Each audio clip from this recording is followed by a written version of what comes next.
So joining me now is Michelle Bravo, candidate in the race for the mayor of San Francisco. Thank you so much for joining us, Michelle. Thank you. All right, let's get right to it since we have a short amount of time here. One criticism throughout this campaign is that many of the candidates, they're a lot alike. What makes you specifically different that you want voters to know? Well, I am the only military veteran that is running for San Francisco mayor, and I grew up in the city, similar to London Breed. So, you know, I have a lot of heart, and I really want to make sure that voters know that, yes, I'm going to come from the heart, but I'm also going to come from the head. Let's talk about housing quickly here. You and your husband bought a house here in the city, but you know it's very expensive to own a home. And one of the issues they say is there really isn't a lot of development to get home prices to stabilize. So how do you fix that issue? How do you get people, regular residents who don't want to leave San Francisco, to afford a home there?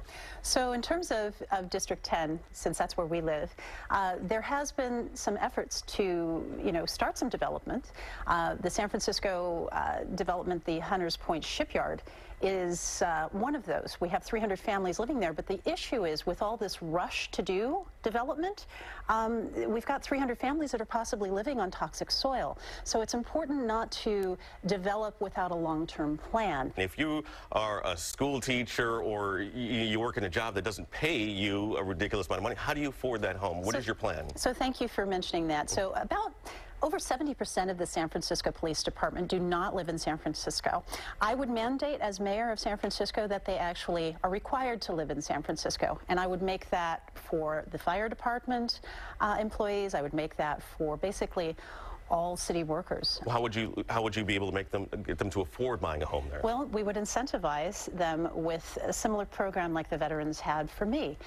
Low interest home loans to begin with, and maybe have some tax breaks involved. This kind of money could come from developers. We could work with developers to have some middle class affordable units for them. Let's talk a little bit about your background. You have not run for political office before in the city of San Francisco. Of course, you're from there, so you would obviously know a lot about the city and have a lot of ideas for change.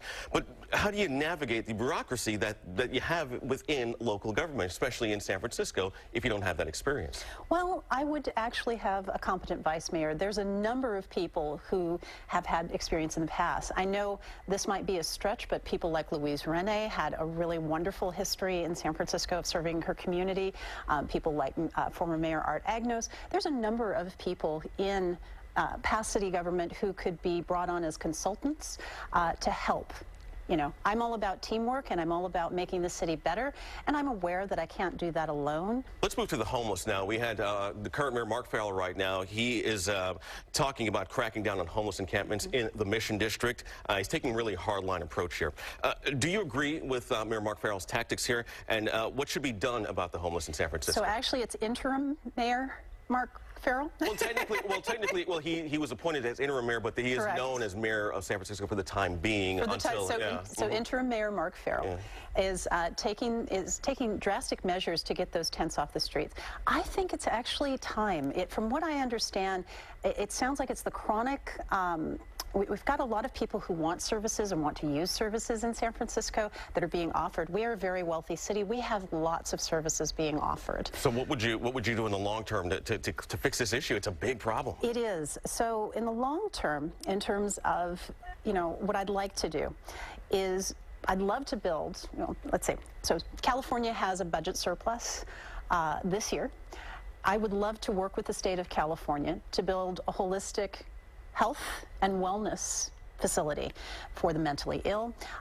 Build this in one of the 54 parcels of lands that San Francisco owns. Let's talk tasers. You are opposed to officers having those tasers.